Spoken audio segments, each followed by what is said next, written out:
మద్యం ఎక్కువగా తాగడం వల్లే కాలేయానికి నష్టం జరుగుతుందని మనం అందరం అనుకుంటూ ఉంటాం.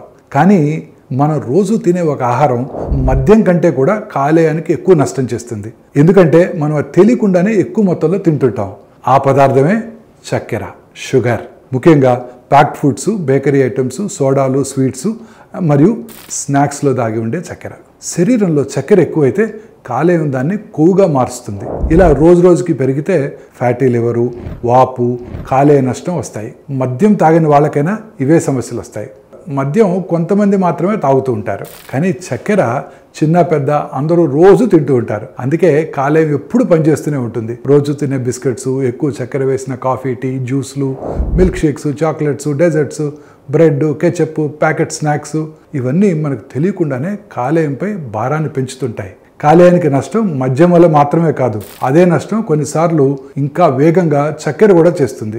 సో చక్కెర తగ్గించి తినటం మీ కాలేయాన్ని కాపాడేందుకు, జీవక్రియ మెరుగుపడటం కోసం చాలా ముఖ్యమైన అడుగు.